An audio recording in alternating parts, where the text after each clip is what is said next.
सोचो कि तुम किसी शांत शाम को अपने कमरे में बैठे हो, बाहर हल्की हवा चल रही है और अंदर तुम्हारे दिमाग में हजारों ख्याल घूम रहे हैं।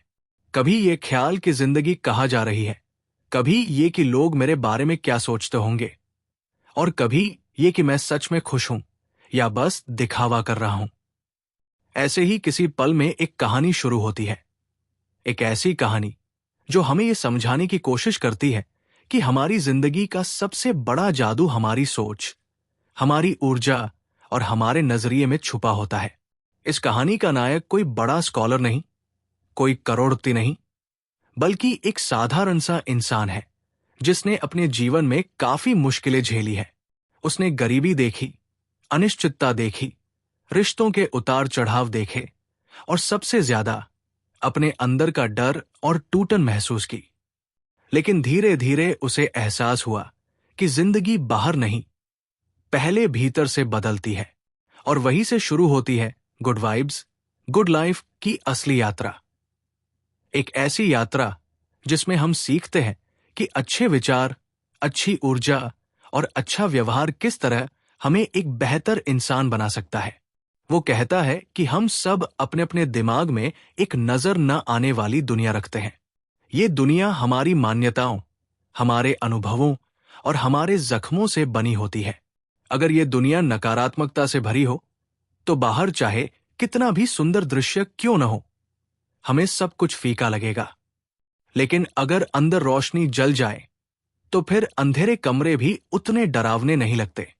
और ये रोशनी आती है सेल्फ लव से, खुद के प्रति दया और समझ से। लेकिन खुद से प्यार करना इतना आसान कहाँ होता है।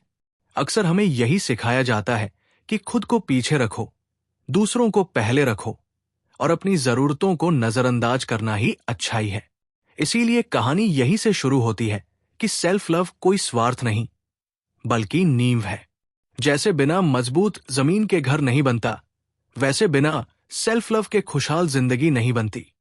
जिंदगी में कई बार ऐसा होता है कि हम लोगों की बातों पर यकीन करने लगते हैं। अगर किसी ने हमें बचपन में कहा कि हम अच्छे नहीं हैं, तो वो बात दिमाग में कहीं घर कर लेती है। फिर हम अपने हर काम को उसी नजर से देखने लगते हैं। जैसे एक बच्चा जिसने बार बार यही सुना कि वो कमजोर है, वो बड़ा होकर भी हर चुनौती से पहले हार मानना सीख लेता है। कहानी हमें बताती है कि ऐसे विश्वास हमारी असली हकीकत नहीं, बल्कि पुराने जख्मों की गूंज है। और अगर हम इन गूंजों को पहचान ले तो हम अपने बारे में नया सच लिख सकते हैं। फिर बात आती है वाइब्स की। वाइब्स को अगर साधारण भाषा में समझें तो ये हमारी ऊर्जा है, हमारी सोच, हमारा मूड, हमारा नजरिया। अगर हम हमेशा शिकायत करते रहें, अगर हम खुद को बेबस समझें, तो हम वही अनुभव अपनी ओर खींचते हैं। जैसे अगर कोई इंसान हमेशा नकारात्मक बातों पर ध्यान देता है तो उसे हर जगह वही दिखता है।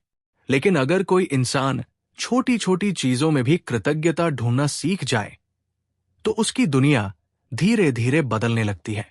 इस कहानी में एक बड़ा खूबसूरत विचार आता है, हम जो सोचते हैं वही बनते हैं।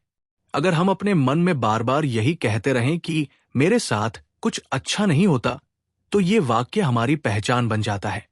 लेकिन अगर हम धीरे धीरे ये कहना शुरू करें कि मैं इसके लायक हूं, मेरी जिंदगी में अच्छाई आ रही है, तो ब्रह्मांड नहीं, बल्कि हमारा नजरिया, हमारी मेहनत और हमारी उम्मीद सब मिलकर जिंदगी को नया रंग देना शुरू कर देते हैं। लेकिन ये सब सुनने में जितना आसान लगता है उतना होता नहीं, क्योंकि रियल लाइफ में हमारे सामने मुश्किलें भी तो आती है। दर्द आता है, टूटे रिश्ते आते हैं, पैसा नहीं होता, लोग गलत समझते हैं। कहानी ये नहीं कहती कि बस पॉजिटिव सोचो और सब जादू हो जाएगा, बल्कि वो कहती है दर्द को स्वीकार करो, अपनी भावनाओं को दबाओ नहीं, लेकिन उनमें डूबे भी मत रहो। उन्हें देखो, समझो और फिर अपने अंदर जगह दो ताकि हीलिंग शुरू हो सके। एक उदाहरण ऐसा है, मान लो किसी ने तुम्हें बहुत चोट पहुंचाई, तुम उसे माफ नहीं कर पाते और वो दर्द तुम्हारे अंदर जमा होता जाता है। तुम हर नए रिश्ते को उसी डर, उसी शक की नजर से देखने लगते हो। लेकिन तभी कहानी में एक मोड़ आता है। ये एहसास कि माफ करना हमेशा सामने वाले के लिए नहीं, बल्कि खुद के लिए होता है। जब हम पुराने गुस्से को पकड़े रहते हैं तो हम खुद को ही कैद में रखते हैं, और जब हम छोड़ना सीखते हैं तो हम आजाद हो जाते हैं। सेल्फ लव का एक और हिस्सा है अपनी कंपनी चुनना।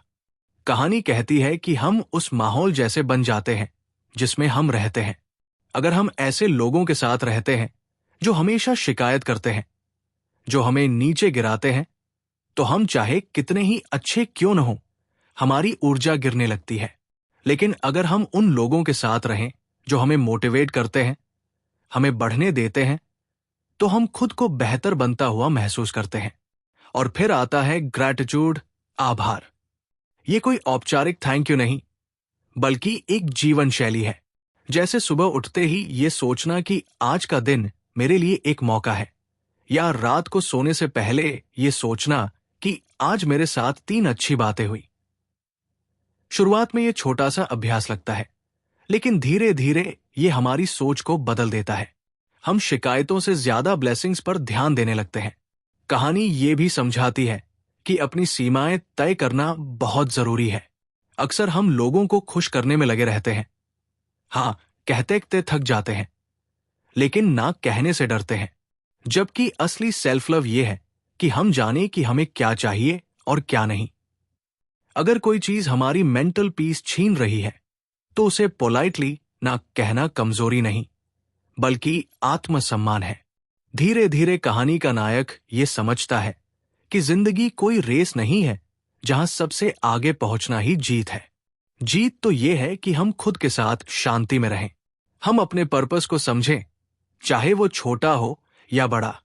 हम सीखें कि गिरना भी सफर का हिस्सा है। और सबसे जरूरी, हम खुद को हर परिस्थिति में दया और सम्मान देना न भूलें। इस तरह पहली कड़ी हमें यह महसूस कराती है कि गुड वाइब्स कोई फैंसी शब्द नहीं, बल्कि एक जीने का तरीका है जहां हम अपने अंदर शांति, आभार, प्यार और हीलिंग को जगह देते हैं। और यही शुरुआत है गुड लाइफ की। अब सोचो कि हमारा नायक, जो कभी अपने ही ख्यालों में उलझा रहता था, धीरे धीरे ये समझने लगता है कि उसका असली दुश्मन कोई इंसान नहीं, बल्कि उसके दिमाग में बैठी नकारात्मक आवाज है।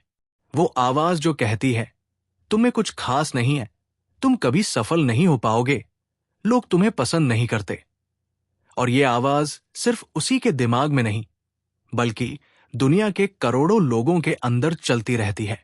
एक दिन वो अपने आप से पूछता है, अगर मैं अपने सबसे अच्छे दोस्त से ऐसे शब्द बोलूं, क्या वो टूट नहीं जाएगा? तो फिर मैं अपने साथ ऐसा क्यों करता हूं? यहीं से कहानी में एक बड़ा बदलाव आता है।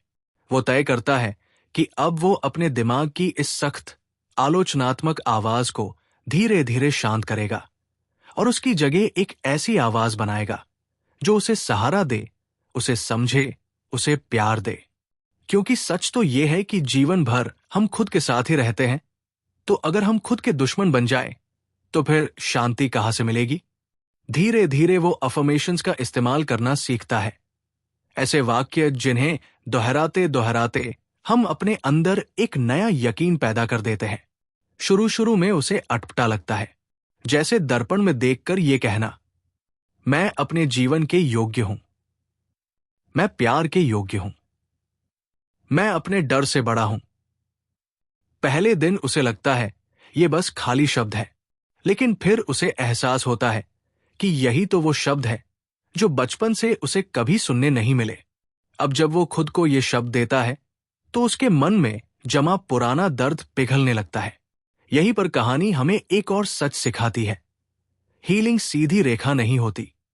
कभी कभी ऐसा लगता है कि सब ठीक हो रहा है और अगले ही पल पुरानी बातें फिर ताजा हो जाती है। लेकिन इसका मतलब ये नहीं कि हम पीछे चले गए। इसका मतलब सिर्फ इतना है कि हमारा मन हमें बता रहा है, देखो, अभी भी कुछ जख्म है जिन्हें ध्यान की जरूरत है। और जब हम उन जख्मों को प्यार से देखते हैं, उन्हें छुपाते नहीं, तब हम सच में बढ़ते हैं। फिर कहानी में आता है कंपैरिजन का जहर। आजकल सोशल मीडिया पर हम रोज देखते हैं, किसी की नई कार, किसी की विदेश यात्रा, किसी की परफेक्ट बॉडी, किसी का ड्रीम लाइफ। और फिर हम अपने जीवन को उनसे मापने लगते हैं। हमारा नायक भी कभी ऐसा करता था। वो खुद को दूसरों से तुलना करके तोलता रहता था और हर बार खुद को छोटा पाता था। लेकिन एक दिन उसे एहसास होता है कि हम सबकी कहानी अलग होती है। कोई 20 साल में सफलता पाता है, कोई 40 में। कोई छोटे शहर से उठकर आगे बढ़ता है, तो कोई बड़े शहर में भी रास्ता तलाश रहा होता है। कंपैरिजन हमें कभी खुश नहीं रहने देता। ये जैसे एक ऐसा खेल है जिसमें जीतना असंभव है। इसलिए वो एक नया नियम बनाता है, मैं आज का मैं कल के मुझसे बेहतर बनूं। बस यही उसका कंपटीशन है। और जब वो खुद पर ध्यान देता है तो उसे दिखता है कि पहले से ज्यादा धैर्य उसके अंदर आ चुका है। उसकी बातें अब पहले जैसी कड़वी नहीं रही और उसके भीतर एक शांति सी बसने लगी है। अब कहानी हमें एक और खूबसूरत मोड़ पर ले जाती है, पर्पस यानी जीवन का उद्देश्य। कई लोग रात दिन यही सवाल करते रहते हैं, मेरा पर्पस क्या है, मुझे क्या करना चाहिए। और जब उन्हें साफ जवाब नहीं मिलता तो वो खुद को बेकार महसूस करते हैं। लेकिन नायक कहता है, पर्पस कोई आसमान से गिरती रोशनी नहीं, बल्कि रोज रोज के छोटे छोटे कामों में छुपा होता है। अगर तुम किसी की मदद करते हो, अगर तुम खुद को बेहतर बनाने की कोशिश करते हो, अगर तुम अपने काम में ईमानदारी से लगे रहते हो, तो यही तुम्हारा पर्पस है अभी के लिए। वो ये भी समझता है कि सेल्फ केयर सिर्फ स्पा, म्यूजिक या छुट्टी नहीं, बल्कि ये है अपनी सीमाएं पहचानना। जैसे अगर कोई रिश्ता हमें हर दिन तोड़ता है, हमें गिराता है, हमें यह महसूस कराता है कि हम कुछ नहीं हैं, तो फिर सिर्फ रिश्ते को बचाने के लिए खुद को खो देना सेल्फ लव नहीं होता। कई बार हमें दूर जाना पड़ता है खुद को बचाने के लिए। यह कठिन होता है, दर्द देता है, लेकिन धीरे धीरे हमें समझ आता है कि शांति टॉक्सिक जुड़ाव से ज्यादा कीमती है। कहानी में एक अनुभव ऐसा आता है, एक लड़का जो हर दिन अपने दोस्तों के साथ घूमता था, लेकिन वो दोस्त हमेशा उसका मजाक उड़ाते, उसकी मेहनत को कम बताते। वो हंसता तो था, पर अंदर ही अंदर टूटता जा रहा था। फिर एक दिन वो खुद से पूछता है, क्या ये सचमुच दोस्ती है? और जब वो उन लोगों से धीरे धीरे दूर होता है तो उसे पहले अकेलापन लगता है, लेकिन इसी अकेलेपन में उसे खुद से मिलने का मौका मिलता है और फिर उसका जीवन बदलने लगता है। ये हिस्सा हमें सिखाता है कि अकेले रहना हमेशा बुरा नहीं होता। कई बार ये वो जगह होती है जहां हम खुद को जान पाते हैं, अपनी आवाज, अपने सपनों, अपनी सच्चाई को पहचान पाते हैं। और फिर बात आती है एक्शन की। सिर्फ पॉजिटिव सोचना काफी नहीं होता। अगर हम सिर्फ बैठकर ये सोचते रहें कि मेरी लाइफ बदल जाएगी, लेकिन कोई कदम ही न उठाए, तो कुछ नहीं बदलता। नायक ये समझाता है कि सकारात्मकता का मतलब है आशा रखना और फिर उस आशा के साथ काम करना। जैसे अगर तुम एक अच्छा करियर चाहते हो तो स्किल सीखो, मेहनत करो, डिसिप्लिन लाओ। गुड वाइब्स तुम्हें रास्ता दिखाती है, बट चलना तो तुम्हें ही पड़ता है। धीरे धीरे उसकी जिंदगी में छोटे छोटे बदलाव दिखने लगते हैं। पहले जो काम उसे मुश्किल लगते थे, अब वो शांत दिमाग से करने लगता है। पहले जो बातें उसे ट्रिगर कर देती थी, अब वो उन पर प्रतिक्रिया देने से पहले सोच लेता है। और सबसे बड़ा बदलाव ये होता है, वो हर छोटी चीज के लिए ग्रेटफुल रहने लगता है। जैसे सुबह की धूप, चाय की खुशबू, परिवार की हंसी या किसी अजनबी की मुस्कान, सब उसे जिंदगी का तोहफा लगने लगता है। और यही कहानी हमें बताती है कि गुड लाइफ कोई डेस्टिनेशन नहीं, ये एक लगातार चलता हुआ सफर है। हम हर दिन सीखते हैं, गिरते हैं, उठते हैं और फिर थोड़े बेहतर बन जाते हैं। और ये सब शुरू होता है अपने अंदर प्यार, दया और सही ऊर्जा भरने से। समय के साथ हमारा नायक एक और गहरी बात समझता है कि जीवन में होने वाली हर घटना का मतलब हमें अभी समझ नहीं आता, लेकिन जब हम पीछे मुड़कर देखते हैं तो सब जैसे जुड़ता सा महसूस होता है।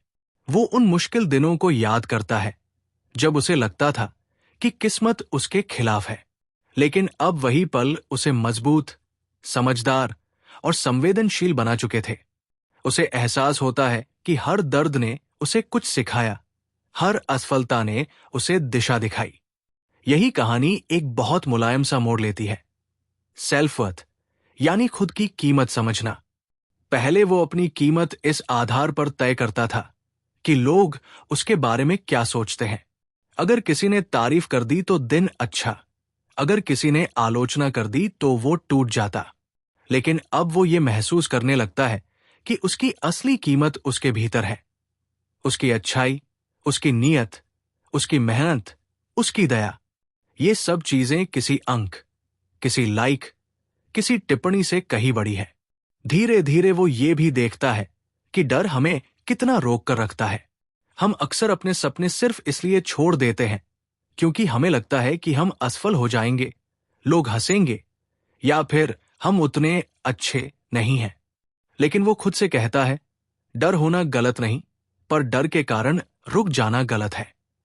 और जब वो छोटे छोटे कदम डर के बावजूद उठाना शुरू करता है तो उसे महसूस होता है कि डर एक धुंध की तरह है। पास जाकर देखो तो वो उतना विशाल नहीं जितना दूर से लगता है। कहानी में एक और पहलू सामने आता है, बाउंड्रीज यानी अपनी सीमाएं।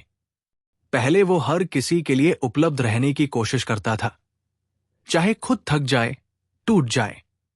लेकिन अब वो समझता है कि खुद को सुरक्षित रखना भी जरूरी है। अगर कोई उसकी भावनाओं का सम्मान नहीं करता तो वो विनम्रता से दूरी बना लेता है। वो अब ये नहीं सोचता कि लोग क्या कहेंगे, बल्कि ये सोचता है कि मेरी इनर पीस क्या कहती है। और जब उसका ध्यान भीतर की आवाज पर टिकता है तो उसकी जिंदगी में एक स्थिरता आने लगती है। धीरे धीरे उसे ये भी एहसास होता है कि पॉजिटिव थिंकिंग का मतलब ये नहीं कि हम हर चीज में मजबूरी से खुशी ढूंढें, बल्कि ये है कि हम सच्चाई को स्वीकारें, लेकिन उसमें डूबे न रहें। जैसे अगर कोई मुश्किल आई है तो उसे मानो, हां, ये कठिन है, लेकिन साथ ही ये भी मानो, मैं इससे सीख सकता हूं, इससे उबर सकता हूं, और ये भी गुजर जाएगा। यही संतुलन उसे मजबूत बनाता है। फिर वो मेडिटेशन, माइंडफुलनेस जैसे छोटे छोटे अभ्यास अपनाता है। ज्यादा कुछ नहीं, बस दिन में कुछ मिनट अपने विचारों को देखना, उन्हें पकड़ने की कोशिश ना करना, बस देखना कि कैसे आते हैं और जाते हैं। पहले तो उसका मन भागता रहता है, पर धीरे धीरे जैसे भीतर एक शांत झील बनने लगती है। उसे लगता है कि वो खुद को सुन पा रहा है, साफ, धीरे और सच्चाई से। एक दिन वो खुद से पूछता है, अगर मेरे पास पैसा, शोहरत, सब कुछ हो, फिर भी अगर मेरे अंदर शांति न हो तो क्या मैं खुश रहूंगा? जवाब साफ था, नहीं। और तभी उसे समझ आता है कि असली सफलता सिर्फ बाहरी नहीं, अंदरूनी भी होती है। अगर हमारा मन हल्का है, दिल खुला है और हम ग्रैटिट्यूड के साथ जीते हैं, तो फिर भले ही हमारी मंजिल बड़ी ना हो, सफर बहुत खूबसूरत हो जाता है। कहानी में रिलेशनशिप्स भी एक बड़ा हिस्सा है। वो देखता है कि लोग अक्सर इस उम्मीद में जीते हैं कि कोई आकर उन्हें पूरा करेगा, कोई दोस्त, कोई साथी, कोई रिश्ता। लेकिन सच ये है कि जब तक हम खुद अधूरे महसूस करते रहेंगे, कोई भी हमें पूरा नहीं कर सकता। इसलिए वो पहले खुद को समझने, हील करने और मजबूत बनाने पर ध्यान देता है। और जब वो ऐसा करता है, रिश्ते खुद ब खुद स्वस्थ होने लगते हैं, क्योंकि अब वो उनसे पकड़कर नहीं, बल्कि प्यार से जुड़ता है। और फिर आता है सबसे प्यारा सबक, काइंडनेस। वो सीखता है कि दया सिर्फ दूसरों के लिए नहीं, बल्कि अपने लिए भी उतनी ही जरूरी है। अगर हम गलती करें तो खुद को कोसने की जगह ये कहना, ठीक है, मैंने सीखा। अगर हम थक जाएं तो खुद को आराम देने की इजाजत देना। अगर हम टूट जाएं तो खुद को जोड़ने के लिए वक्त देना। यही सेल्फ लव है, बस खुद के साथ इंसानियत से पेश आना। समय के साथ उसका कॉन्फिडेंस भी बदलने लगता है। अब कॉन्फिडेंस उसके पहनावे, पैसे, स्टेटस से नहीं आता, बल्कि इस बात से आता है कि वो खुद को समझता है, स्वीकारता है और अपने मूल्यों पर चलता है। उसे अब ये साबित करने की जरूरत नहीं कि वो कितना महान है। वो बस सच्चा रहना चाहता है, अपने साथ और दुनिया के साथ। धीरे धीरे उसे एहसास होता है कि गुड वाइब्स फैलती है। जब हम शांत, दयालु और सकारात्मक होते हैं तो हमारी मौजूदगी ही दूसरों के लिए सुकून बन जाती है। जैसे कोई कमरे में आए और बिना कुछ कहे ही माहौल हल्का हो जाए। वो समझता है कि यही उसकी असली ताकत है। वो अपने भीतर ऐसी एनर्जी पैदा कर सकता है जो दूसरों को भी आशावान बना दे, और इसी तरह उसकी जिंदगी एक नए दौर में पहुंच जाती है जहां समस्याएं खत्म नहीं होती, लेकिन वो अब पहले जैसा असहाय नहीं रहता। अब उसके पास समझ है, जागरूकता है और सबसे बढ़कर खुद के लिए प्यार है। और यही गुड वाइब्स, गुड लाइफ का मूल संदेश बन जाता है कि जब हम अपने अंदर की ऊर्जा को साफ, सच्चा और प्यार भरा बना लेते हैं तो हमारी पूरी जिंदगी उसी रोशनी में नहाने लगती है। हम उसी बहती हुई कहानी को आगे बढ़ाते हैं। जैसे कोई बैठकर धीरे धीरे अपने अनुभव तुम्हारे सामने खोल रहा हो, बिना किसी औपचारिकता के, बस मन से। अब हमारे नायक के जीवन में एक और समझ पल्लवित होने लगती है कि हमारी सोच ही हमारे अनुभवों की दिशा तय करती है। पहले जब कोई समस्या आती थी, वो घबरा जाता था, खुद को दोष देता था या दुनिया को गलत मानने लगता था। लेकिन अब वो समस्या को ऐसे देखता है जैसे कोई पहाड़ के नीचे खड़ा होकर ऊपर देख रहा हो। उसे पता है कि चढ़ाई मुश्किल होगी पर नामुमकिन नहीं। वो एक दिन खुद से कहता है, अगर मैं हर बार वही सोचूंगा जो हमेशा सोचता आया हूं तो मेरी जिंदगी भी वैसी ही रहेगी जैसी हमेशा रही है। कुछ नया पाने के लिए मुझे अपनी सोच बदलनी ही होगी। और यही बात धीरे धीरे उसकी आदतों पर असर डालती है। पहले वो सुबह उठकर फोन स्क्रॉल करता था, दूसरों की जिंदगी देखता था, फिर अपने लिए निराशा महसूस करता था। अब वो कोशिश करता है कि सुबह कुछ मिनट सिर्फ अपने लिए रखे, अपने विचारों के लिए, अपने सपनों के लिए। कभी वो लिखता है कि आज उसे क्या अच्छा करना है, कभी वो बस ये सोचता है कि उसे कैसा इंसान बनना है। और ये छोटी सी शुरुआत उसके पूरे दिन का रंग बदल देती है। वो समझता है कि हम अक्सर अपनी जिंदगी का कंट्रोल दूसरों को दे देते हैं। कोई कुछ कह दे तो मूड खराब, कोई तारीफ कर दे तो मूड अच्छा। यानी हमारा दिल एक रिमोट कंट्रोल की तरह है और दुनिया उसे चलाती रहती है। लेकिन अब वो धीरे धीरे ये रिमोट वापस अपने पास लेने लगता है। अगर कोई बुरा बोलता भी है तो वो ये सोचता है, ये उनकी सोच है, मेरी सच्चाई नहीं। और इसी सोच से उसका दिल हल्का रहने लगता है। फिर जीवन में डिसिप्लिन का महत्व आता है। गुड वाइब्स का मतलब ये नहीं कि हम बस आराम करते रहें और उम्मीद करें कि सब अपने आप हो जाएगा, बल्कि इसका मतलब है हम खुद का इतना सम्मान करें कि अपने लिए सही चीजें चुनें। चाहे वो हेल्दी रूटीन हो, सीखने की आदत हो, काम के प्रति ईमानदारी हो या खुद के साथ समय बिताना हो। धीरे धीरे वो ऐसे चॉइसेस करने लगता है जो उसके भविष्य के लिए बेहतर हो, भले ही अभी थोड़ी मेहनत ज्यादा लगे। कहानी में एक खूबसूरत एहसास ये भी आता है कि हर दिन परफेक्ट नहीं होगा। कुछ दिन वो बहुत इंस्पायर्ड महसूस करता है और कुछ दिन बेहद थका हुआ। पहले वो ऐसे दिनों में खुद को कोसता था, देखा तुम फिर फेल हो गए। लेकिन अब वो खुद से नरमी से कहता है, आज अगर नहीं हो पाया तो कोई बात नहीं, कल सही। और ये छोटा सा बदलाव उसे टूटने से बचा लेता है। एक समय ऐसा आता है जब वो अपने पुराने दोस्तों से मिलने जाता है।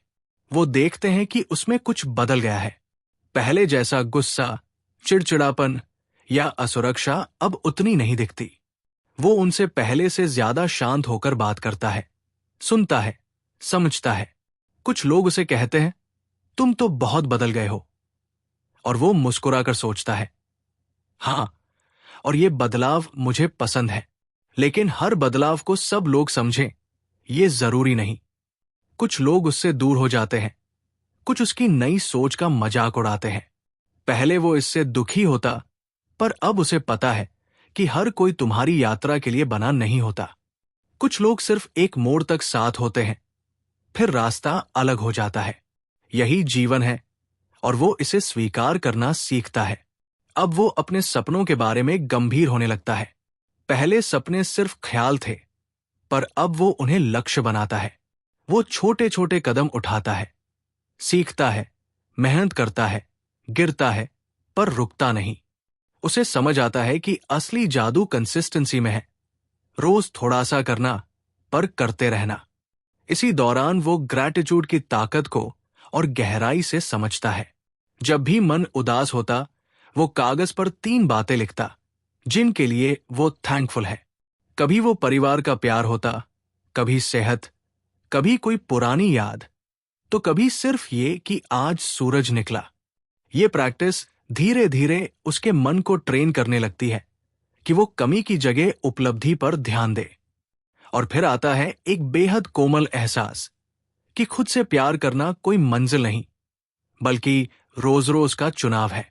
जैसे आज खुद को माफ करना, कल खुद को मोटिवेट करना, परसों खुद को संभालना। कभी कभी वो खुद से बात करता है, जैसे कोई अपने दोस्त से बात करता है, तुम ठीक हो, तुम कोशिश कर रहे हो, और ये काफी है। अब वो समझ चुका है कि रिश्ते, पैसा, काम, ये सब जरूरी है, लेकिन इनका अर्थ तभी बनता है जब भीतर शांति हो। अगर अंदर अशांति, जलन, ईर्ष्या, डर भरा हो, तो बाहर की कोई चीज सुकून नहीं दे सकती। इसलिए वो अपना अधिक समय इस बात में लगाता है कि वो अंदर से कैसा इंसान बन रहा है। ज्यादा दयालु, ज्यादा जागरूक, ज्यादा शांत। धीरे धीरे वो अपनी जर्नी को पीछे मुड़कर देखता है और उसे एहसास होता है कि बदलाव अचानक नहीं आया। न कोई मिरेकल हुआ, न कोई जादुई फॉर्मूला। बस छोटी छोटी समझ, छोटे छोटे कदम और खुद के प्रति प्यार, इनसे उसकी दुनिया बदली। और शायद यही किताब का सबसे बड़ा संदेश है कि जब तुम अपनी एनर्जी, अपनी वाइब्स को साफ और सकारात्मक बनाते हो, तो जिंदगी तुम्हें उसी तरंग पर जवाब देना शुरू कर देती है। तुम जो हो, वही तुम आकर्षित करते हो। अगर तुम प्यार हो, तो प्यार आएगा। अगर तुम विश्वास हो, तो मौके आएंगे। अगर तुम शांति हो, तो भीतर का तूफान भी ठहरने लगेगा। और हमारा नायक, जो कभी उलझनों में खोया रहता था, अब इस नतीजे पर पहुंचता है कि गुड लाइफ का मतलब परफेक्ट लाइफ नहीं।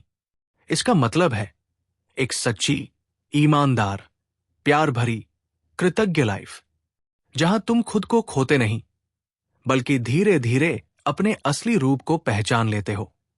अब हमारे नायक के भीतर एक और गहरा परिवर्तन होने लगता है। वो अपने अतीत को नए नजरिए से देखने लगता है। पहले उसे लगता था कि उसका बचपन, उसकी परेशानियां, उसकी कमियां ही उसकी सबसे बड़ी कमजोरी है। लेकिन अब वो समझने लगता है कि इन्हीं अनुभवों ने उसे संवेदनशील बनाया, दयालु बनाया और दूसरों के दर्द को महसूस करने लायक बनाया। वो सोचता है, अगर ये सब न हुआ होता, तो शायद मैं आज इतना जागरूक ही न होता। वो महसूस करता है कि हम अक्सर अपने घावों से भागते रहते हैं, उन्हें भूल जाना चाहते हैं। लेकिन सच ये है कि हीलिंग तब शुरू होती है जब हम उन घावों को स्वीकार करते हैं। जैसे कोई पुरानी डायरी खोलकर देखना, दर्द होता है, लेकिन साथ ही समझ भी आती है। और इस समझ के साथ हमारे भीतर हल्कापन आने लगता है। धीरे धीरे उसे ये भी एहसास होता है कि लोग वही दे सकते हैं जो उनके पास होता है। अगर किसी के पास प्यार है, वो प्यार देगा। अगर किसी के अंदर दर्द, गुस्सा, असुरक्षा भरी है, तो वही बाहर निकलेगा। और ये समझ उसे दूसरों के प्रति थोड़ा और दयालु बना देती है। वो अब हर बात को दिल पर नहीं लेता। अगर कोई रूखा व्यवहार करे, तो वो सोचता है, शायद वो खुद भीतर से टूट रहा होगा। इससे उसका मन शांत रहता है। कहानी में एक छोटा सा प्रसंग आता है। एक दिन वो कैफे में बैठा होता है। पास की टेबल पर एक आदमी किसी वेटर पर गुस्सा कर रहा होता है। पहले हमारा नायक ऐसा देखकर खुद चिढ़ जाता, सोचता, ये आदमी कितना बुरा है। लेकिन अब वो बस चुपचाप देखता है और सोचता है, शायद इस आदमी के साथ आज कुछ गलत हुआ होगा। शायद वो तनाव में हो, शायद वो खुद परेशान हो। ये सोच आते ही उसके भीतर उस आदमी के लिए गुस्सा नहीं बल्कि करुणा पैदा होती है। और यही है गुड वाइब्स का असर। हम हर स्थिति को थोड़ा और इंसानियत से देखने लगते हैं। धीरे धीरे वो ये भी सीखता है कि हमें हर चीज पर प्रतिक्रिया देने की जरूरत नहीं। कभी कभी चुप रह जाना ही सबसे बड़ा उत्तर होता है, क्योंकि जब हम हर बात पर क्रोधित होते हैं तो असल में हम अपनी शांति खोते रहते हैं। अब वो पहले जैसा रिएक्टिव नहीं रहा, बल्कि ज्यादा अवेयर हो चुका है। कोई कुछ कह दे तो वो पहले रुककर खुद से पूछता है, क्या ये मेरे ध्यान देने लायक है? और अगर जवाब ना होता है तो वो बात को यूं ही जाने देता है। फिर स्टोरी हमें लेकर आती है एक बहुत प्यारी समझ की तरफ। तुम वही आकर्षित करते हो जो तुम महसूस करते हो। अगर तुम्हारे भीतर हमेशा कमी का भाव होगा तो तुम्हें हर जगह कमी ही दिखेगी। लेकिन अगर तुम्हारे भीतर अबंडेंस का भाव है कि जीवन मुझे पर्याप्त देता है, तो तुम्हें मिलने वाली छोटी से छोटी चीज भी बड़ी लगने लगेगी। और तभी जीवन हल्का और सुकून भरा महसूस होने लगता है। वो अब अपने लक्ष्यों के साथ साथ अपने माइंडसेट पर भी काम करता है। पहले वो सोचता था, अगर ये मिल जाए तब मैं खुश हो जाऊंगा। लेकिन अब वो समझ चुका है, मैं अभी भी खुश रह सकता हूं और फिर भी अपने सपनों के लिए काम कर सकता हूं। यानी खुशी कोई भविष्य का वादा नहीं, बल्कि आज का चुनाव है। धीरे धीरे उसके चेहरे पर एक स्थायी शांति बसने लगती है। वो पहले जैसा उतावला नहीं, पहले जैसा डरपोक नहीं। अब वो जीवन को एक यात्रा की तरह देखता है, जिसमें मोड़ भी होंगे, चढ़ाव उतार भी होंगे, लेकिन मंजिल की चिंता छोड़कर सफर का आनंद लेना सीखना ही बुद्धिमानी है। फिर कहानी हमें रिलेशनशिप्स पर वापस ले जाती है। वो मानता है कि हर रिश्ता हमें कुछ न कुछ सिखाने आता है। कुछ लोग हमें प्यार करना सिखाते हैं, कुछ छोड़ना, कुछ हमें भरोसा सिखाते हैं और कुछ सीमाएं तय करना। पहले वो हर टूटते रिश्ते को अपनी विफलता मानता था, लेकिन अब वो समझता है कि कभी कभी लोग हमारी कहानी का बस एक अध्याय होते हैं, पूरी किताब नहीं। और फिर आती है एक बहुत मुलायम सी रियलाइजेशन कि खुद से सच्चा रहना सबसे महत्वपूर्ण है। अगर दुनिया के सामने मुस्कुराना हो पर भीतर हम टूट रहे हों, तो वो मुस्कान असली नहीं। इसलिए वो अपनी भावनाओं को महसूस करना सीखता है, चाहे वो दुख हो, गुस्सा हो या असुरक्षा, क्योंकि वो जानता है जो महसूस किया जाता है वही धीरे धीरे हील भी होता है। अब वो अपने सपनों को लेकर ज्यादा ग्राउंडेड अप्रोच अपनाता है। न कोई हड़बड़ी, न कोई तुलना, बस स्टेडी प्रोग्रेस। उसे पता है कि अच्छे बीज बोए गए हैं और बीजों को पेड़ बनने में समय लगता है। जैसे किसान हर दिन पौधे को खींचकर बड़ा नहीं करता, बस पानी, मिट्टी और धूप देता है। वो भी अब बस निरंतर कोशिश करता है, परिणाम को लेकर बेचैन हुए बिना।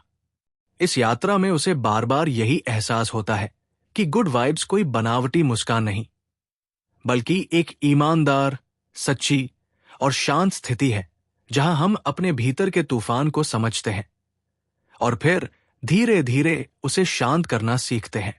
और एक दिन जब वो अपने सफर को याद करता है तो मुस्कुरा देता है। कभी जो लड़का था, खोया हुआ, डरा हुआ, असुरक्षित, आज वही इंसान थोड़ा सा मजबूत, थोड़ा सा शांत और बहुत ज्यादा जागरूक बन चुका है। और उसे अब पता है, अभी भी सफर बाकी है, अभी भी सीखना बाकी है। लेकिन अब वो अकेला नहीं, क्योंकि उसने खुद को अपना साथी बना लिया है। अब हमारे नायक को एक और बेहद महत्वपूर्ण बात समझ आती है कि जिंदगी में सबसे ज्यादा असरदार चीज है खुद पर विश्वास। पहले उसके भीतर हमेशा एक शक रहता था, क्या मैं ये कर पाऊंगा? क्या मैं इसके काबिल हूं? और ये सवाल उसे आगे बढ़ने से रोकते रहते थे। लेकिन धीरे धीरे उसे एहसास होता है कि जब तक वो खुद अपने सपनों पर विश्वास नहीं करेगा, तब तक दुनिया भी नहीं करेगी। वो सोचता है, अगर एक छोटा सा बीज खुद पर भरोसा न करे तो क्या वो कभी पेड़ बन पाएगा? उसे तो कोई गारंटी नहीं होती कि मिट्टी के अंदर अंधेरे में दबे रहने के बाद वो कभी धूप देख पाएगा। फिर भी वो भीतर की एक अनदेखी ताकत पर यकीन करता है और चुपचाप बढ़ता रहता है। शायद इंसान का सफर भी ऐसा ही है। धीरे धीरे उसके भीतर का डर कम होने लगता है और भरोसा बढ़ता है। वो अब हर छोटी सफलता को सेलिब्रेट करता है, चाहे वो एक कदम ही क्यों न हो, क्योंकि उसे पता है कि एक लंबा रास्ता भी छोटे छोटे कदमों से ही तय होता है। पहले जो काम उसे असंभव लगते थे, अब वो उन्हें आजमाने से डरता नहीं। अगर असफल हो भी जाए तो वो इसे एक सबक की तरह देखता है, न कि अपनी हार की तरह। फिर एक दिन उसे ये भी समझ आता है कि हम अक्सर अपनी जिंदगी पर गलत लेबल लगा देते हैं। मैं कमजोर हूं, मैं अनलकी हूं, मेरे साथ कभी अच्छा नहीं होता। और ये लेबल हमारे दिमाग में ऐसे चिपक जाते हैं कि हम खुद को उन्हीं शब्दों से देखते रहते हैं। लेकिन अब वो इन लेबल्स को उतारना शुरू करता है। वो खुद से कहता है, मैं बदल सकता हूं, मैं सीख सकता हूं, मैं हर दिन बेहतर बन सकता हूं। और यही सोच उसे भीतर से मुक्त करने लगती है। कहानी में एक और खूबसूरत पल आता है, जब वो खुद के साथ बैठकर अपनी खामोशी सुनता है। कोई शोर नहीं, कोई डिस्ट्रैक्शन नहीं, बस वो और उसका मन। और इस खामोशी में उसे एहसास होता है कि उसके भीतर कितनी आवाजें हैं, सपनों की, डर की, उम्मीदों की, यादों की। पहले ये सब आवाजें उसे उलझा देती थी, लेकिन अब वो उन्हें समझना सीख रहा है। वो जानता है कि असली सेल्फ लव ये नहीं कि हम हमेशा खुश रहें, बल्कि ये कि हम खुद के लिए मौजूद रहें, चाहे जो भी भावना क्यों ना आए। अगर दिल भारी है तो उसके साथ बैठना, अगर आंखें नम है तो उन्हें बहने देना, और अगर दिल खुश है तो उस खुशी को पूरी तरह महसूस करना। यही सच्ची एक्सेप्टेंस है। अब वो अपनी जिंदगी में इंटेंशंस सेट करता है। हर सुबह वो ये निश्चय करता है कि आज वो किस तरह का इंसान बनना चाहता है, शांत, दयालु, जागरूक। और फिर दिन भर वो कोशिश करता है कि उसके हर फैसले में वही गुण झलके। धीरे धीरे उसे महसूस होता है कि उसकी एनर्जी और साफ होने लगी है, जैसे कोई धुंध छंट रही हो। और फिर कहानी हमें लौटा लाती है एक बहुत जरूरी बात पर, खुद का ख्याल रखना। अब वो गिल्ट के बिना ब्रेक लेता है, बिना शर्मिंदगी के ना कहता है, और बिना डर के अपनी जरूरतों को महत्व देता है। क्योंकि उसे समझ आ गया है, अगर हम खुद खाली हैं तो दूसरों को क्या दे पाएंगे। इसलिए वो पहले अपने मन, अपने दिल, अपने शरीर का ध्यान रखना सीखता है। धीरे धीरे लोग भी उसके बदलाव को महसूस करने लगते हैं। कुछ लोग उसकी तरफ खिंचते हैं क्योंकि वो अब शांति फैलाता है। कुछ लोग दूर हो जाते हैं क्योंकि वे अभी भी पुराने पैटर्न में जी रहे होते हैं। लेकिन अब उसे किसी को पकड़कर रखने की जरूरत महसूस नहीं होती। वो हर रिश्ते को खुले हाथों से स्वीकारता है, और अगर कोई दूर जाए तो उसे भी सहजता से जाने देता है। उसकी सोच में अब कड़वाहट की जगह कृतज्ञता है, डर की जगह भरोसा है, और शिकायत की जगह स्वीकार्यता। वो समझ चुका है कि गुड वाइब्स कोई जादू नहीं, ये बस एक सजग जीवन शैली है, जहां हम खुद के प्रति ईमानदार, नरम और प्रेमपूर्ण बने रहते हैं। और फिर एक दिन वो खुद से बड़ी सादगी से कहता है, जिंदगी मेरे साथ कभी दुश्मनी नहीं कर रही थी, वो तो बस मुझे सिखा रही थी कि मैं कौन हूं और क्या बन सकता हूं। यही उसकी सबसे गहरी रियलाइजेशन बनती है। अब वो अपने हर दिन को एक अवसर की तरह देखता है, किसी की मदद करने का अवसर, खुद को बेहतर बनाने का अवसर, और दुनिया में थोड़ी सी रोशनी जोड़ने का अवसर। और धीरे धीरे उसका जीवन सचमुच गुड लाइफ बन जाता है, क्योंकि उसके भीतर गुड वाइब्स बस चुकी होती है।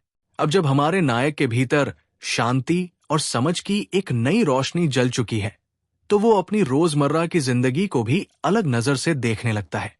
पहले वो हर चीज में जल्दबाजी करता था, जैसे कहीं पहुंच जाना ही लक्ष्य हो। लेकिन अब उसे महसूस होता है कि असली जीवन तो इसी पल में सांस ले रहा है।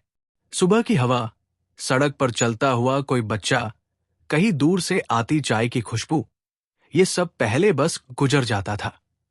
अब उसे इनमें भी जीवन दिखाई देता है। वो महसूस करता है कि हम अक्सर भविष्य की चिंता में इतने उलझ जाते हैं कि वर्तमान को जीना भूल जाते हैं। जैसे हम कोई किताब पढ़ रहे हों, पर दिमाग अगले पन्ने पर भागा जा रहा हो, और इस दौड़ में हम कहानी का स्वाद ही खो देते हैं। अब वो खुद को याद दिलाता है, धीरे चलो, इस पल को महसूस करो, क्योंकि ये दोबारा नहीं आएगा। धीरे धीरे उसे ये भी समझ आता है कि खुशी कभी बाहर ढूंढने से नहीं मिलती। जो भी चीज बाहर से मिलती है वो अस्थायी होती है। नई चीज, नई जगह, नया रोमांच, सब कुछ समय बाद सामान्य लगने लगता है। लेकिन जब भीतर संतोष होता है तब साधारण दिन भी खास महसूस होते हैं। और ये संतोष किसी बड़े उपदेश से नहीं, बल्कि खुद को स्वीकारने से आता है। एक दिन वो पार्क में बैठा आसमान को देख रहा होता है। बादल धीरे धीरे गुजर रहे होते हैं। वो सोचता है, मेरे विचार भी ऐसे ही हैं, आते हैं जाते हैं। मैं ही क्यों हर विचार को पकड़कर बैठ जाता हूं। और उस दिन से वो अपने विचारों को हल्के में लेने लगता है। अगर कोई नकारात्मक ख्याल आता है तो वो उसे मजबूरी से भगाता नहीं, बस देखता है और जाने देता है, जैसे कोई ट्रेन स्टेशन पर आए और फिर आगे निकल जाए। धीरे धीरे उसके भीतर एक गहरी स्वतंत्रता बसने लगती है। अब वो समझ चुका है कि दूसरों की राय उसके जीवन का अंतिम सत्य नहीं है। लोग आज सराहेंगे, कल आलोचना करेंगे, ये उनका अधिकार है। पर वो किस तरह खुद को देखता है, यही उसकी सच्चाई है।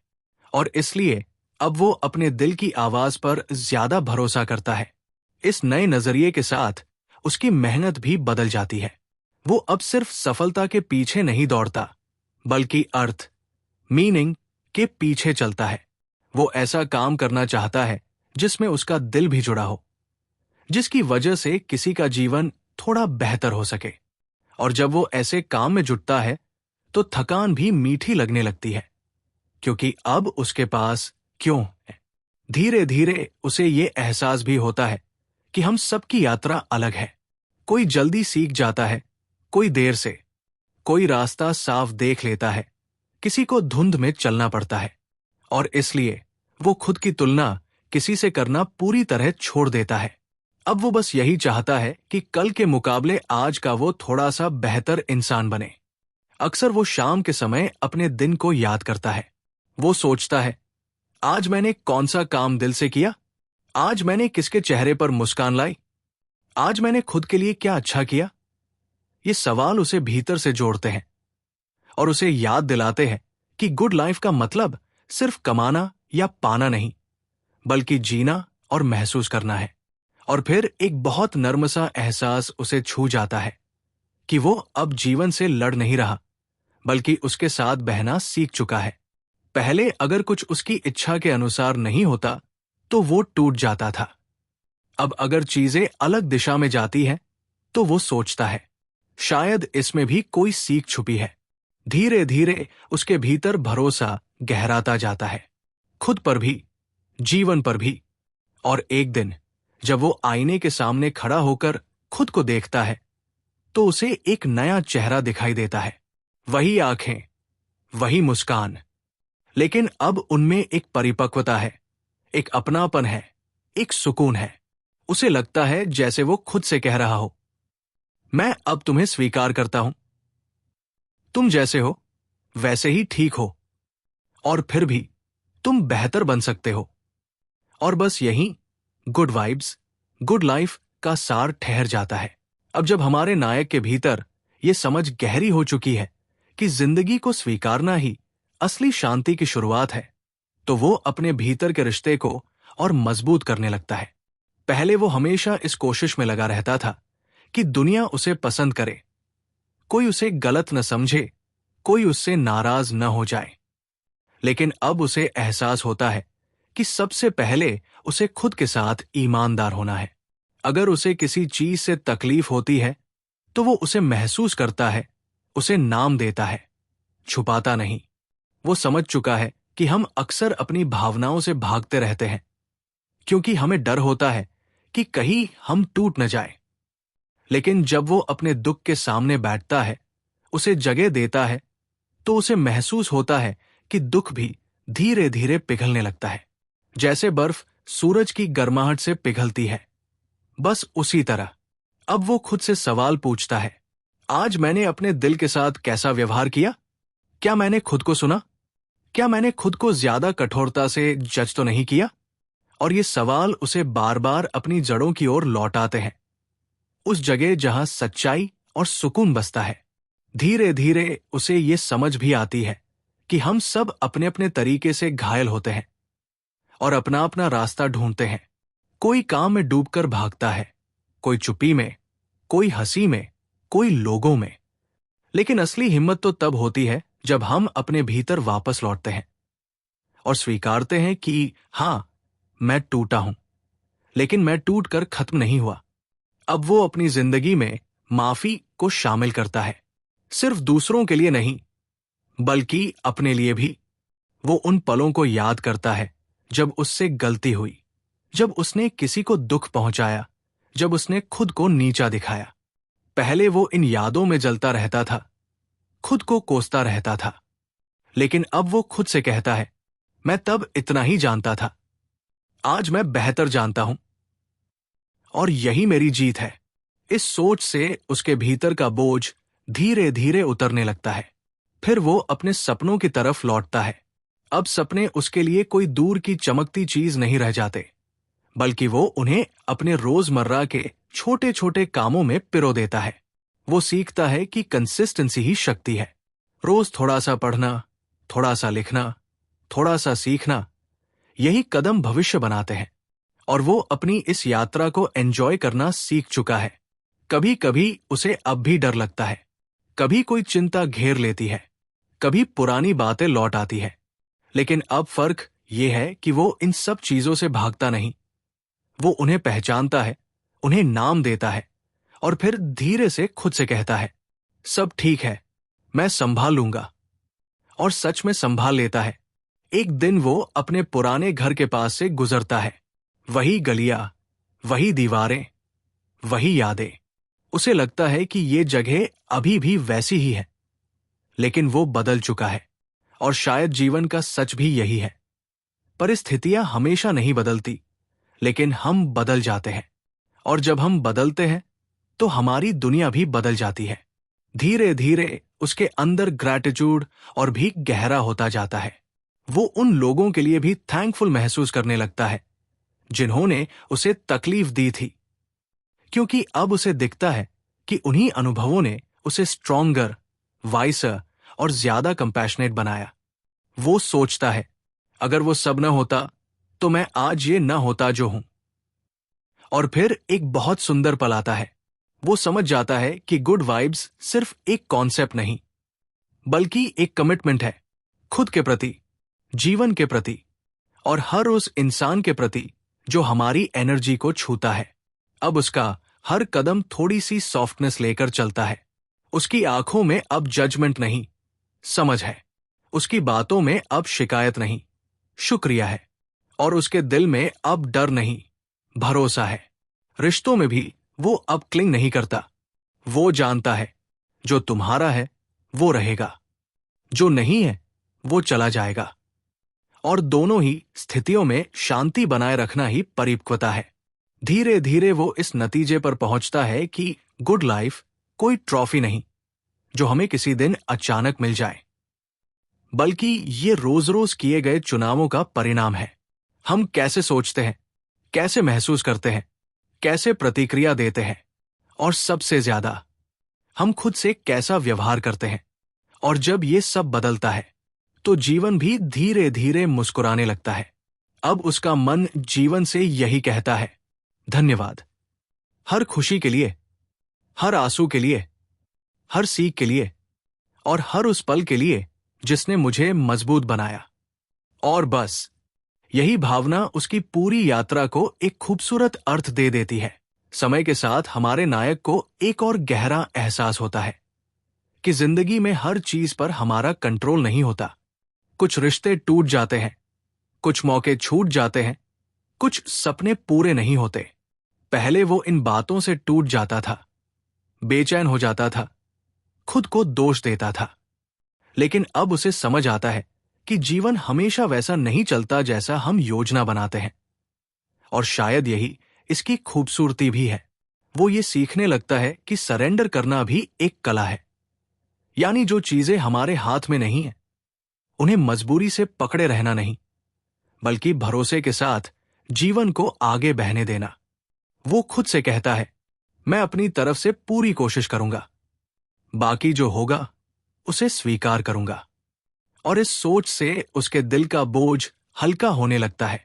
एक दिन वो एक बुजुर्ग व्यक्ति से मिलता है।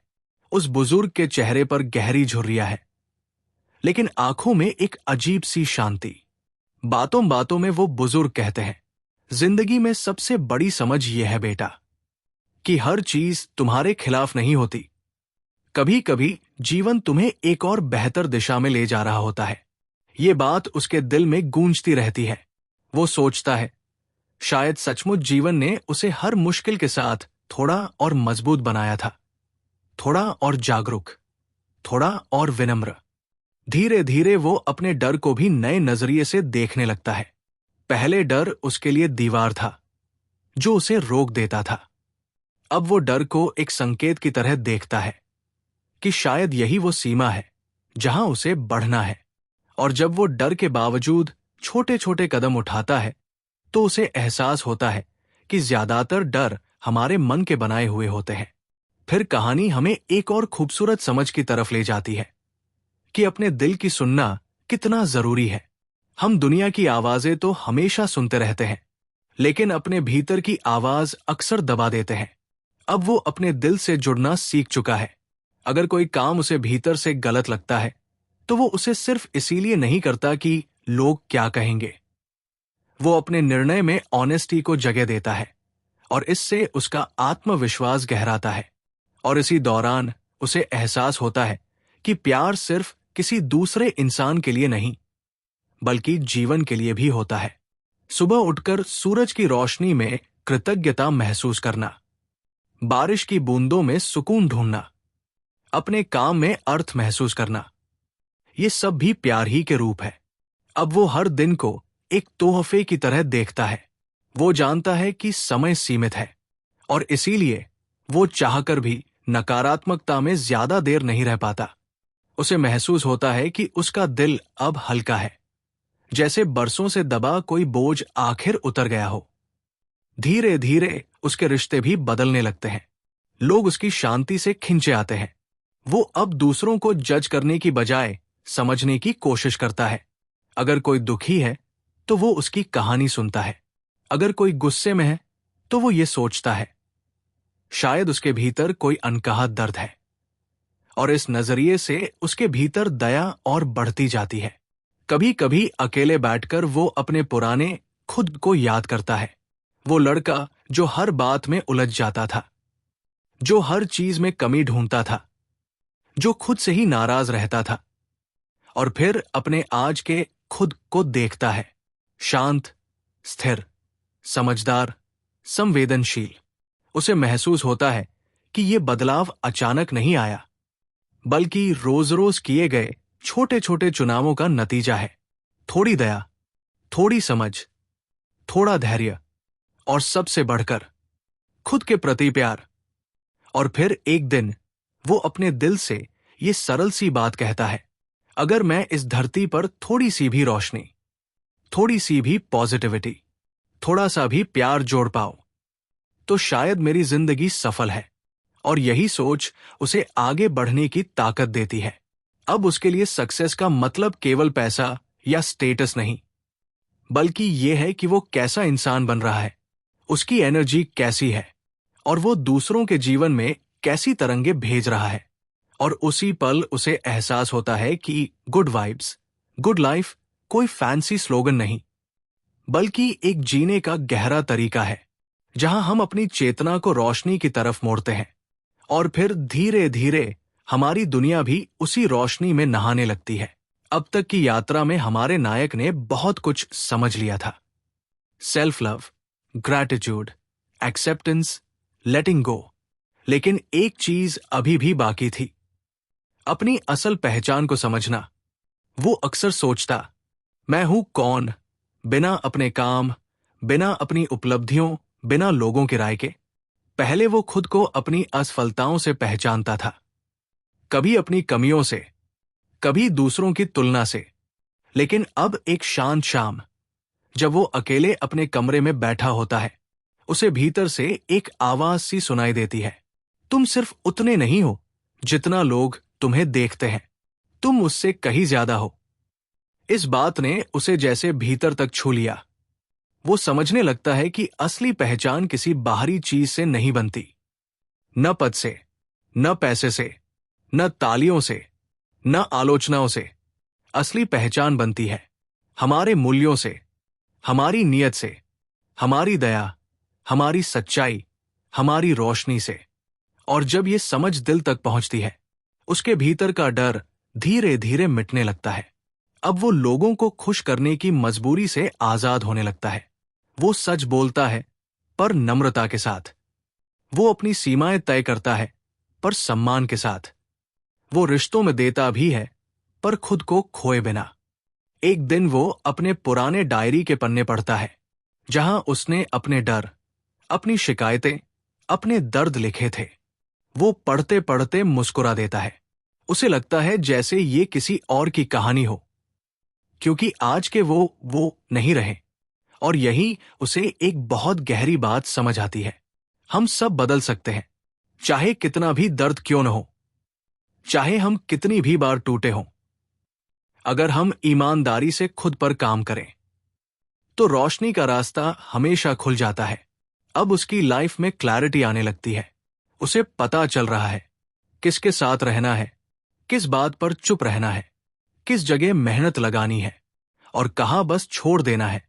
उसकी सोच अब इतनी शांत हो जाती है कि वो छोटी बातों पर परेशान नहीं होता।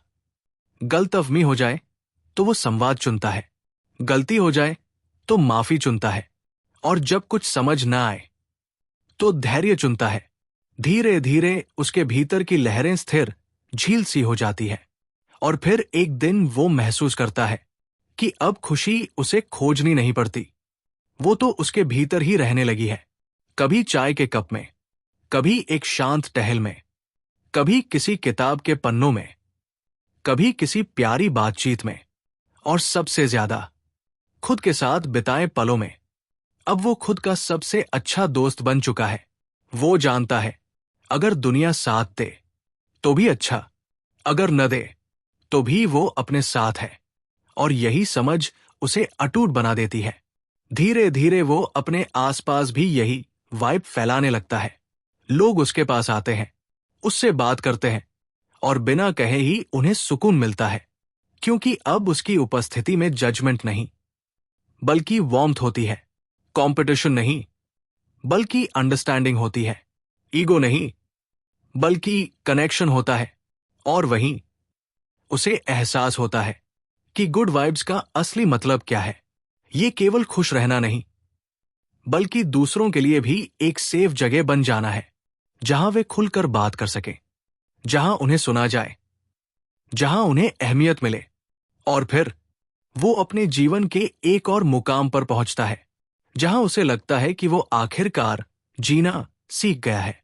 न किसी नकाब के साथ, न किसी दिखावे के साथ, बस सादगी, सच्चाई और प्यार के साथ। और यही उसकी गुड लाइफ की कहानी बन जाती है। अब तक की इस लंबी यात्रा में हमारा नायक इतना बदल चुका है कि उसे अब अपनी पुरानी सोच याद करके हैरानी होती है। पहले वो हर चीज को बहुत पर्सनल ले लेता था।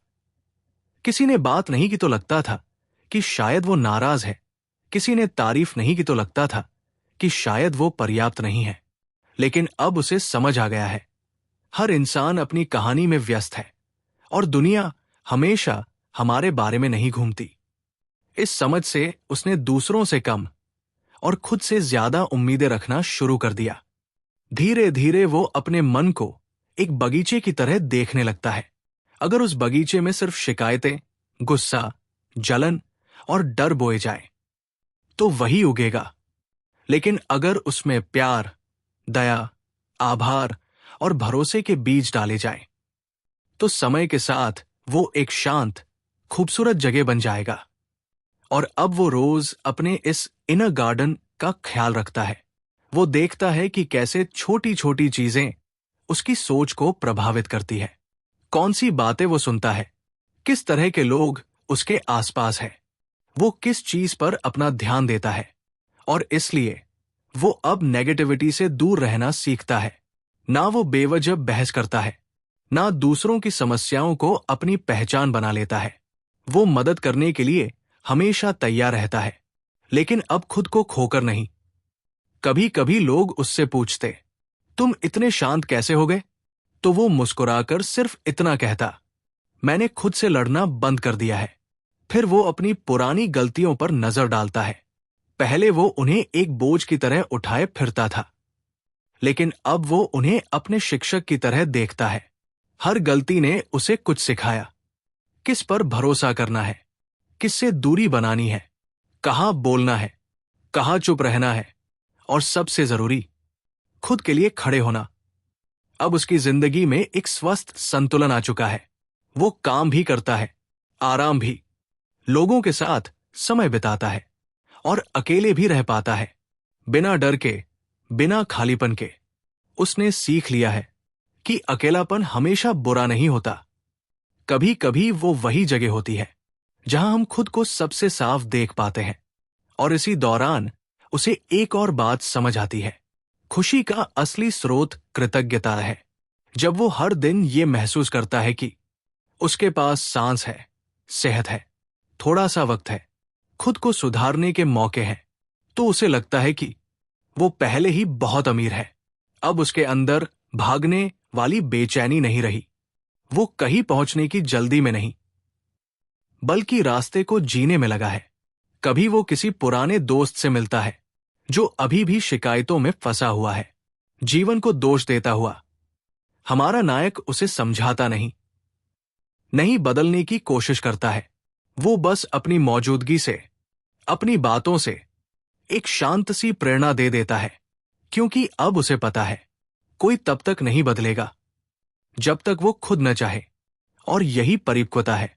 धीरे धीरे उसे ये एहसास होता है कि उसकी गुड वाइब्स अब सिर्फ एक भावना नहीं, बल्कि उसका स्वभाव बन चुकी है। वो हर स्थिति में रोशनी ढूंढ लेता है, और नहीं भी मिली तो खुद एक छोटा सा दीपक जला देता है। अब उसका मन कहता है, जिंदगी सुंदर है, चाहे वो आसान हो या मुश्किल। मैं यहां सीखने आया हूं, बढ़ने आया हूं, और जितना हो सके प्यार और रोशनी बांटने आया हूं। और शायद यही गुड लाइफ का असली मतलब है। अब हमारा नायक अपनी जिंदगी को एक खुले आकाश की तरह देखने लगा है, जहां कभी बादल होते हैं, कभी धूप, कभी हल्की बारिश, कभी तारों भरी रात। लेकिन अब वो इनमें से किसी से भी लड़ता नहीं। वो जानता है सबका अपना समय है, और फिर सब गुजर जाता है। उसके भीतर अब एक स्थिरता बस चुकी है, ऐसी स्थिरता जो तूफान के बीच भी मन को शांत रख सके। उसे महसूस होता है कि गुड वाइब्स कोई दिखावा नहीं, बल्कि एक इनर कमिटमेंट है कि चाहे जिंदगी कैसी भी हो, मैं अपने दिल को नरम रखूंगा, अपनी सोच को रोशन रखूंगा, और अपने कर्मों को दयालु रखूंगा। धीरे धीरे उसकी दुनिया भी बदलने लगती है, न कि इसलिए कि बाहर सब कुछ परफेक्ट हो गया, बल्कि इसलिए कि अब उसका नजरिया बदल चुका है। वो हर सुबह जीवन से ये कहकर दिन शुरू करता है, आज मैं थोड़ा और अच्छा इंसान बनूंगा, थोड़ा और धैर्य रखूंगा, थोड़ा और आभार महसूस करूंगा। और शाम को जब वो सोने जाता है तो उसे लगता है कि ये दिन भले ही सामान्य था, पर भीतर कहीं एक रोशनी फिर थोड़ी और बढ़ गई। अब उसे समझ आ गया है कि जिंदगी का बड़ा मकसद हमेशा कोई बड़ी उपलब्धि नहीं होता। कभी कभी मकसद बस ये होता है कि हम अपने आसपास के लोगों के लिए एक अच्छी ऊर्जा बनकर रहें, किसी के दिल को थोड़ा हल्का कर दें, किसी के चेहरे पर थोड़ी मुस्कान ला दें, और खुद को भी प्यार और स्वीकार्यता देते रहें। एक दिन वो अपने जीवन के इस बदलाव को लिखते हुए कहता है, मैं पहले सोचता था कि मुझे एक परफेक्ट लाइफ चाहिए। आज समझ आया, मुझे बस एक सच्ची लाइफ चाहिए, जहां मैं डर से नहीं, प्यार से जी सकूं। और यही समझ उसे भीतर से आजाद कर देती है। अब अगर कोई चुनौती आती है तो वो टूट नहीं जाता, बल्कि खुद से कहता है, ठीक है, ये भी मेरी ग्रोथ का हिस्सा है। और फिर एक एक कदम लेकर आगे बढ़ता है। उसने अब ये भी स्वीकार कर लिया है कि हर दिन हाई एनर्जी वाला नहीं होगा, हर दिन प्रोडक्टिव नहीं होगा, हर दिन परफेक्ट नहीं होगा, लेकिन हर दिन ईमानदार हो सकता है। और वही काफी है। वो अपने भीतर की आवाज को रास्ता दिखाने देता है, और उस आवाज में अब डर से ज्यादा भरोसा, गुस्से से ज्यादा करुणा और उलझन से ज्यादा स्पष्टता है। धीरे धीरे उसकी लाइफ सिर्फ गुड वाइब्स पर नहीं, बल्कि रियल वाइब्स पर जीने लगती है, जहां खुशी भी है, दर्द भी है, पर दोनों के बीच शांति बनी रहती है। और एक रात, लंबी यात्रा के बाद, सितारों के नीचे आसमान को देखते हुए वो अपने दिल से कहता है, धन्यवाद मेरी सारी गिरावटों के लिए, मेरी सारी जीतों के लिए, मेरी सारी सीखों के लिए, और उस अंतहीन शक्ति के लिए जो हमेशा मेरे भीतर थी पर मुझे दिखी नहीं। यही उसे महसूस होता है कि गुड वाइब्स, गुड लाइफ कोई अंत नहीं, बल्कि एक जीवन भर का सफर है। एक ऐसा सफर जहां हम रोज थोड़ा सीखते हैं, रोज थोड़ा हील्ड होते हैं, और रोज अपने असली सेल्फ के थोड़े और करीब आ जाते हैं। और बस यही वो पल होता है जहां उसकी कहानी धीरे धीरे चुप हो जाती है, पर उसकी वाइब्स दूसरों के दिलों में लंबे समय तक गूंजती रहती है।